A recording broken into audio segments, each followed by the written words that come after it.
Have you ever asked yourself how one entire country manages to save almost half of its income while you can barely put anything aside?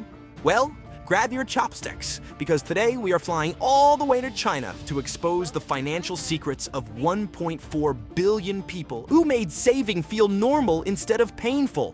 Ni hao! Hello everyone, my name is Capy, and I have spent years studying money and financial behavior. But nothing could have challenged my beliefs more than discovering how the Chinese strategize savings. So if you feel stuck waiting paycheck to paycheck, or saving always feels like a fight you keep losing, this video will completely change the way you see money. Now let's hit that subscribe button and dive in. Oh, sir, could you please stop here?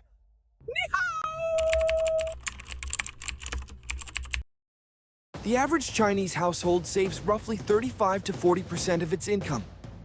This means that for every $100 earned, more than a third will never leave the bank, which is absolutely ridiculous. In many Western countries, saving 5% already feels like an achievement. Ooh, I see food. By the way, this saving behavior is not recent. For decades, Chinese families have saved close to half of what they earn, even during recessions, wars, and massive economic shifts. At certain points, savings rates climbed even past 50%. Imagine holding on to half of every dollar you make. I think most money-related stress would disappear almost instantly, but Chinese saving culture goes even further. There is a concept often referred to as the 1 to 10 rule. For every 10 units earned, the goal is to live on 1. That implies a 90% savings rate. I can see you thinking, what the fuck? Chill, almost nobody reaches it, and that is not the expectation. The real power of the rule is how it rewires your thinking. When 90% is the goal, saving 30 suddenly feels normal. Every purchase gets reduced to one simple question. Is this worth breaking the rule? And for one woman named Wang Shamai, the answer was always no.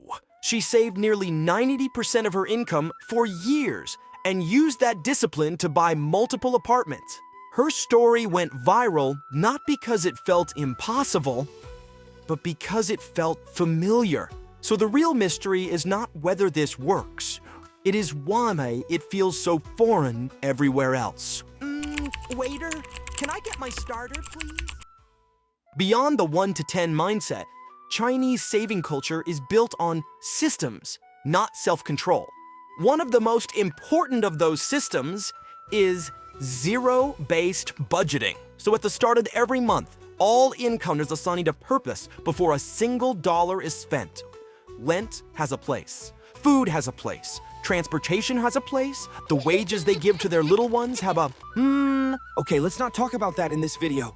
The key is that nothing is unplanned. What matters most is the order, and savings are assigned first. In many Western households, shaving only happens if there is something left at the end of the month. In China, savings are locked in up front, and daily life adapts to what remains. That simple reversal changes behavior almost instantly, because when savings are treated like a fixed expense, they stop feeling optional.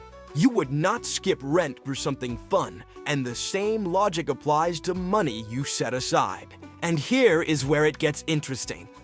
This approach also quietly blocks lifestyle inflation. When income increases, spending does not automatically rise with it. Raises do not trigger shopping. They trigger a calculator.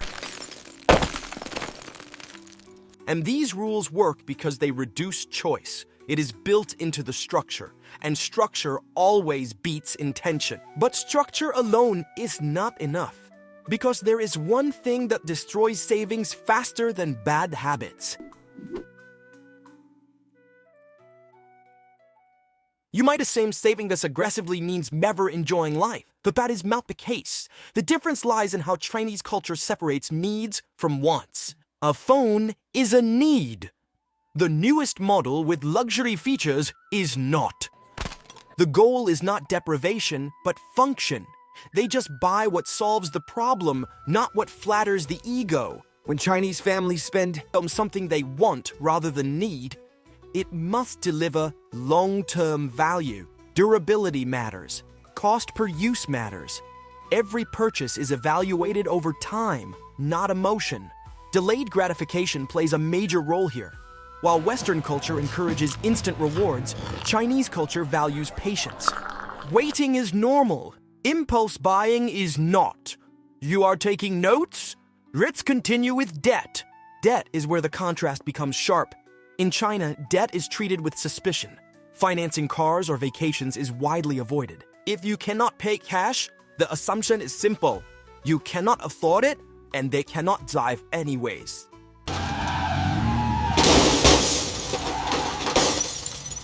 The key message here is that with saving before spending and avoiding monthly payments, households remove one of the biggest obstacles to saving. Without debt draining income every month, saving stops feeling difficult and starts feeling natural. But discipline alone does not explain why an entire culture commits to this so deeply. Miss, I spilled my food. One of the strongest forces behind Chinese saving behavior is pressure. Not social pressure to spend, but pressure to prepare. Families save aggressively to fund tutoring, test prep, and degrees because higher earning potential is seen as the safest asset possible. Every dollar spent on education is treated like a long-term investment, the kind you start planning for before the kid can even hold a pencil. And the one-child policy intensified this mindset. With only one child to support the family's future, resources became concentrated. Saving and investing in that single outcome became basically non-negotiable. And there is also competition, especially in dating and marriage. In many regions, men are expected to own property before starting a family. With more men than women, saving turned into a competitive advantage. On top of that, there is limited social safety. Healthcare, retirement, and emergencies often rely heavily on personal savings. When there is no system that guarantees to catch you, saving stops being optional and becomes survival. These pressures shape habits early. People learn to delay gratification, prioritize long-term security, and view money as protection rather than freedom. And that mental shift leads us straight into the final piece. The psychology that makes all of this stick.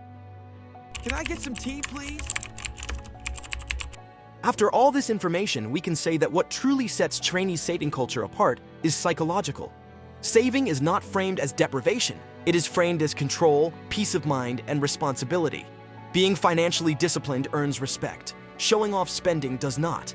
Money is discussed openly within families.